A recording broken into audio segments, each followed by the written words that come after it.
এই মিটিং থেকে আমি ঘোষণা করতে চাই, ধরে নিলাম এনাম সাহেব আর আসবে না ফতোয়া মিছিলে, এনাম সাহেবের পরিবর্তে যেই আসুক তার এনাম সাহেবের উপর উঠার ক্ষমতা কখনো হবে না। এনাম সাহেব যারা আনবে এদের থেকে 500 টাকা হাসিল নেব, যারা কিনে নিয়ে যাবে তাদের থেকে 500 টাকা হাসিল নেব। টোটাল একটা গরুর পিছনে 1000 টাকা হাসিল নেবে। এই হলো আমাদের বাজারের পদ্ধতি, বাকিটা ব্যবসায়ীদের পদ্ধতি। এই বাজারটা করার পরে অনেক চেষ্টা করে আমরা বাজারটা শুরু করতে পারতেছিলাম না, কারণ যে কোনো একটা ব্যবসা ব্যবসায়ীদের হাতে জীবন থাকে। এখন ব্যবসায়ীরা যখন আসতেছে না গরু নিয়ে আমাদের ওখানে, আমরা রামু গেলাম, ইগিয়া গেলাম, গর্জনিয়া গেলাম, বিভিন্ন জায়গায় গিয়ে ব্যবসায়ীদের সাথে বৈঠক করতাম, কিন্তু এরা আমাদেরকে আশ্বাস দিয়েও আসে না। না আসার ফলে একদিন ইসলামনগরে আমরা তাদেরকে দাওয়াত দিলাম, একটা ছাগল জবাই করলাম হোটেল দাওয়াতে। তাদের সাথে আমরা কিছু আলোচনা করব, এরপরে এদের সাথে সমঝোতার ভিত্তিতে আমরা বাজারটা উদ্বোধন করব। ওই বৈঠকের মধ্যে আমরা আমাদের প্রিয় নেতা জনাব এনামুল হক সাহেব, ওনাকে আমরা সবাই মিলে ফোন করে ওখানে আছি। উনি কিন্তু শেয়ার টিয়ার কিছু ছিল না, কিন্তু আমাদের জন্য, আমাদেরকে সহযোগিতা করার জন্য ওনাদেরকে আমরা দায়িত্ব আনছি। এখন ওখানে সুনির্দিষ্ট আমরা 2-4 জন বিএনপির পক্ষ থেকে, বাজার কমিটির পক্ষ থেকে ছিলাম, মাত্র 2-4 জন লোক ছিলাম, আর 10-12 জন ব্যবসায়ী ছিল। এই আমরা যে 2-4-5 জন বিএনপির লোক ছিলাম, ওখানের ভিতর থেকে একজন নেতা পুরা আমাদের আলোচনাগুলো গোপনে অডিও রেকর্ড করে ফেলছে। তাহলে এটা করলো কে? এটাকে আওয়ামী লীগ করছে, জামাত ইসলামের কেউ করছে? এটা তো আমার বিএনপির সিনিয়র লিডারের মধ্যে থেকে, আমরা ওখানে কোনো জুনিয়র লোক ছিল না। এখন করার পরে ওইটাকে কাটছাঁট করে ওই ব্যবসায়ীদেরকে হুমকি দেওয়ার জন্য এনাম সাহেব কিছু কয়েকটা কথা ওখানে ব্যবহার করেছে। এই কথাগুলোকে কাটছাঁট করে মন্ত্রী মহোদয়ের কাছে একটা ভিডিও পাঠিয়ে, এই অডিও রেকর্ডটা পাঠিয়েছে। তো মন্ত্রী মহোদয় এটা শুনে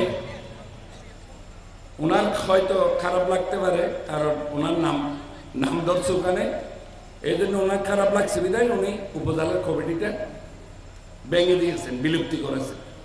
আচ্ছা, এটা মেনে নিলাম, বিতর্কের হাতিলে বুঝে নিলাম, ধরে নিলাম এনাম সাহেব মন্ত্রী মহোদয়ের নাম বিক্রি করেছেন, এইটা অন্যায় করেছেন, এটা আমরা ধরে নিলাম। কিন্তু এটা তো মন্ত্রী মহোদয়ের মোবাইলে দেওয়া পর্যন্ত ঠিক ছিল। গত পরশুদিন দেখতেছি এই বক্তব্য আওয়ামী লীগের জাতীয় আইডি থেকে আবার বের হয়ে গেছে। কি আওয়ামী লীগের যে বাংলাদেশের জাতীয় আইডি আছে, সে আইডি থেকে এটা প্রচার করতেছে, সালাউদ্দিন সিআইডির আইডি থেকে প্রচার করতেছে। তাইলে ভাই বিএনপির নেতা যে রেকর্ডটা করলো, এটা সালাউদ্দিন ভাই এর কাছে গেছে, এটা ঠিক আছে, এটা আওয়ামী লীগের আইডিতে কেমনে গেল রে ভাই? এটা তো বিএনপির লোকেই পাঠাইছে। এটা যেই হোক না কেন, কে আমরা জানি, আমি কিন্তু নামটা প্রকাশ করতেছি। ওখানে বৈঠকে যেহেতু আমি ছিলাম, এনাম সাহেব যে চেয়ারে বসছিল তার পাশে সাংবাদিক ওমর আলী ছিল, এর পাশের সিটে আমি ছিলাম, আমার পাশের সিটে জাহাঙ্গীর ভুট্টো ছিল, পাশাপাশি সামনে পৌরসভার গিয়াস ভাই ছিলেন, এর পাশে আব্দুর রহিম ছিলেন, এর পাশে শ্রমিক দলের নাসির, কামরুল, এরা ছিল। আমরা তো হাতে গোনায় কয়েকজন, রেকর্ডটা আমিও করতে পারি। এখন বিএনপির লোকের রেকর্ডটা করে আমাদের অভিভাবক হিসাবে সালাউদ্দিন সাহেবের কাছে পাঠাইছেন, ঠিক আছে, কিন্তু এই আইডি আওয়ামী লীগের আইডিতে যায় কিভাবে রে ভাই? আপনারা কোন ধরনের বিএনপি? এটার জবাব কিন্তু একদিন দিতে হবে। এটা এমনি এমনি ছাড়া যাবে না বন্ধুরা। যারা মনে করেন এটা এমনি এমনি চলে যাবে। আরেকটা জিনিস দেখলাম, এই যে 11 তারিখ, গত 11 তারিখ কমিটিতে বাংলো বিলুপ্তি হলো, তাও আসলে এটা কাকতালীয় ভাবে গরুর বাজারের সাথে হয়ে গেছে বিধায় আমরা এই অপরাধে ভাঙছে এটা মনে করতেছি। একই নোটিশে কিন্তু কুতুবদিও ভাঙছে, উকিয়া ভাঙছে, কক্সবাজার পৌরসদর ভাঙছে, রামু উপজেলা ভাঙছে এবং কক্সবাজার পৌরসভা ভাঙছে। টোটাল 6টা কমিটি ভাঙছে। তো গরুর বাজারের জন্য বাংলে সকরিয়া না বাংলো রে ভাই? অন্য 6টা কমিটি এটা কেন বাংলো? তারপরে ধরে নিলাম এটা গরুর বাজারের জন্য ভাঙছে, ঠিক আছে, কিন্তু এই বক্তব্য কেমন আওয়ামী লীগের কাছে চলে যায় জাতীয় পর্যায়ে, এটার জবাব দিতে হবে। কিন্তু তো 11 তারিখে কমিটিটা বিলুপ্ত হলো। দেখতেছি ভাই কেউ মিষ্টি বিতরণ করতেছে, কেউ জিলাপি বিতরণ করতেছে, কেউ আবার বিজয় মিছিল করার জন্য জনতা টাওয়ারের সামনে জমায়েত হচ্ছে। আরে ফাকলারা, এই মিটিং থেকে আমি ঘোষণা করতে চাই, ধরে নিলাম এনাম সাহেব আর আসবে না ফতোয়া মিছিলে। এনাম সাহেবের পরিবর্তে যেই আসুক তার এনাম সাহেবের উপর উঠার ক্ষমতা কখনো হবে না। এনাম সাহেব চকরিয়ার মাটিতে সালাউদ্দিন সাহেবের পরের স্থান এনাম সাহেবের, এটা মাথায় রাখতে হবে।